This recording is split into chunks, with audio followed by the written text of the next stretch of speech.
Hey there, today we're going to talk about one of my favorite plugins within Logic Pro, and that's the drummer. I've been using the Logic Pro software as my main DAW for several years, and several years ago the drummer plugin was introduced. There was no additional cost,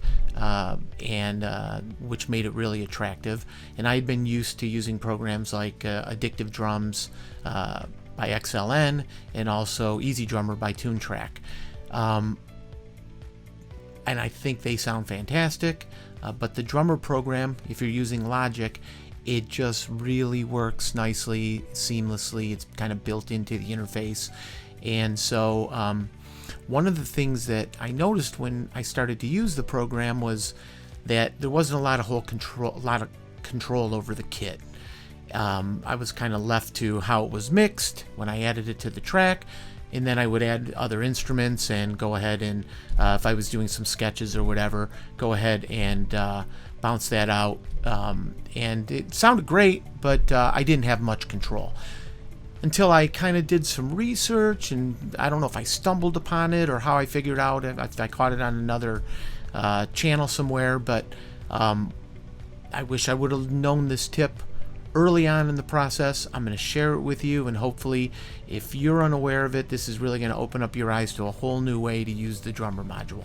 So I'm going to go ahead and put on my headphones, and we're going to switch over to the software. And from here, you can see I've already initiated the process of adding a track, and the drummer module happens to already be one of the default options for adding when you're adding a track, and you can go ahead and select the genre. You know, it's got alternative, singer-songwriter, hip-hop, whatever you want. But in this case, we're going to go ahead and add a rock kit, and I will go ahead and create that kit. And by default, it's going to add the SoCal kit, and it's going to create a region. This is called a region, and I can go ahead and add additional regions as I create my song. And below in the lower interface, you'll see there's all sorts of controls to create the dynamics of the kit: loud, soft, complex, simple, and other controls for the overall sound of the kit. We'll save that for another video. But you'll notice here, if I go ahead and play this region, you'll notice that, you know, it's a pretty straightforward beat. And if I go ahead and open the mixer, you'll see I have one track here and a channel EQ and a comp, but not much else. Okay, so I'll go ahead and stop that for the moment and bring it back to the beginning. So when I wanted to go ahead and mix this kit, I noticed, you know, unlike the other programs I was accustomed to, there's not much I can do. I can't unfold this. I can't add anything else. And that was a little disappointing. But then I found out there was a better way, and here's what I want to show you. So up here in the library, I already had the library open, but if you're unaware, you can go ahead and click the library, and it's going to unfold all of these different kits that are available when you're using the drummer. And in this case, as I mentioned, it defaulted to the SoCal kit when I selected the rock genre. And if I scroll down here, you can see SoCal is selected. But underneath that, you'll notice there is what's called the producer kits. And when I click the producer kits, it unfolds a whole nother selection. The same kits, but you'll notice that there's a little plus sign next to each kit. And if I scroll down to my SoCal kit right here, and I click that, now when I go over to my track next to the little drum kit icon, there's a little arrow now. And if I click that arrow, that's where the magic happens.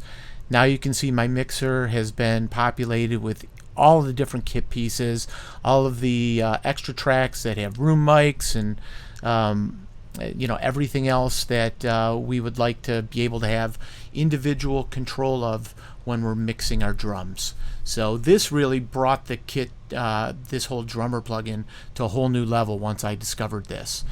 And so now when I go ahead and I click play, I can go ahead and basically bring out all the different pieces of my kit and take them completely out of the mix. Okay. Oh, And now I can begin adding back in each individual piece of the kit. You can see here. And this is where you really have full control of the entire sound of the kit, and you can mix it to taste. So that was a huge revelation and something that really makes this plugin come alive. It allows you to get a professionally mixed drum kit. You can then go ahead and add individual plugins to each one of the tracks if you'd like, or each one of the kit pieces, I should say, in the tracks within the kit. And then, of course, you know, you can fold these back up if you want and unfold them as needed. So hopefully this was a big help for you.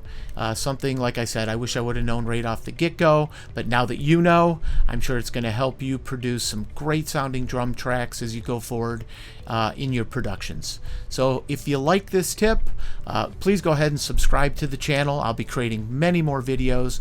Daughtopia has its own website, daughtopia.com. This channel supports that site, but we also have all sorts of our interesting articles on music production, everything you can think about if you're a musician or a music producer or just a general lover of music. So with that, we'll end this video. Look forward to seeing you on the next video. Have a great one. We'll see you soon.